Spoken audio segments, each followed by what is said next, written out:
Olá, meu nome é João Sabino, a gente está aqui num canal com muita informação sobre infertilidade e reprodução assistida e hoje a gente vai falar um pouquinho sobre uma pergunta que muitas pacientes fazem, que é a gente congela muito mais embrião, óvulo, né? A gente congela muito mais embrião hoje do que a gente congelava há 10, 15 anos atrás. E uma das coisas que a gente aprendeu é que algumas vezes a gente, quando faz o tratamento, faz a fertilização in vitro, né? A gente estimula o ovário a produzir vários óvulos. E esses hormônios que produzem esses óvulos, eles são bons para produzir óvulo, mas não são tão bons depois quando a gente for transferir o embrião. Em mais da metade dos casos, hoje 70, 80%, a gente congela os embriões para depois transferir.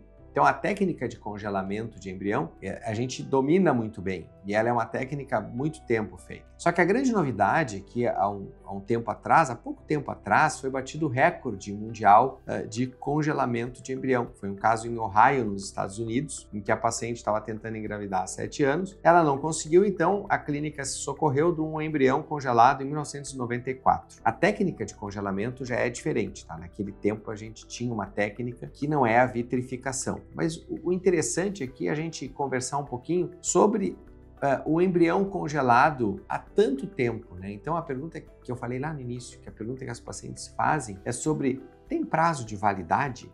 Né? Tem prazo de validade esse embrião ou esse óvulo que está sendo congelado? Então nos segue aí, pergunta pra gente que a gente vai conversar um pouquinho sobre isso, sobre prazos de validade. E como é que é o processo de congelamento. Então, falando um pouquinho do processo de congelamento. Hoje a gente faz um processo chamado de vitrificação. Ele é um processo muito mais rápido, muito mais prático. Antigamente era uma curva lenta que demorava 3, 4 horas para congelar ou óvulo ou embrião. E a sobrevida desses óvulos ou embriões não era superior a 60%, 50%. Para óvulo era muito ruim. Então a gente aprendeu que na vitrificação a gente faz um congelamento em 10 minutos, é muito mais prático, muito mais rápido, e a gente substitui aquele material que está dentro da célula por um coloide, por um protetor, por um crioprotetor. Esse processo, que hoje é mais rápido, ele tem uma eficácia em óvulo acima de 80% e em embrião acima de 90%, 95%.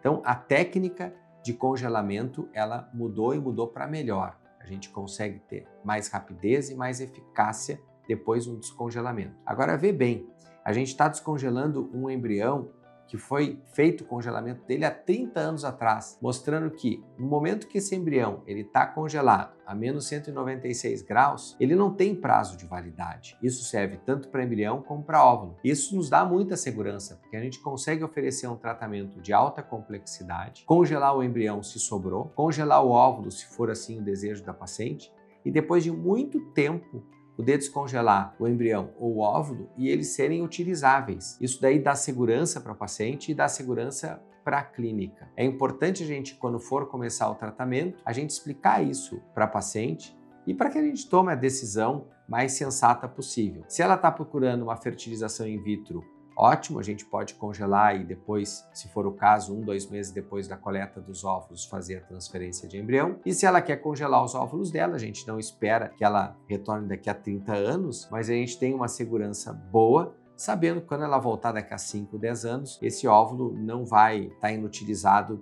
para ser fertilizado, né? A gente pode usar ele. Então esse caso de Ohio, ele nos evidencia a qualidade e a segurança dessas técnicas de congelamento, fazendo com que as pacientes elas tenham uma total segurança naquilo que elas estão fazendo. A gente sabe que nem é todo mundo que vai dar certo, a gente sabe que depende de outros fatores, a gente comentou num vídeo antes, né, que a chance de dar certo depende principalmente da idade da mulher e de outros fatores. Mas a gente sabe também que o congelamento com base em todo o dado da literatura e desse caso específico, ele é muito bem sucedido, mesmo com muito tempo depois de congelamento. Ficou com dúvida? Quer perguntar alguma coisa? Pergunta aqui embaixo, nos segue que a gente vai continuar transmitindo informação com bastante segurança e bastante evidência, bastante prova científica.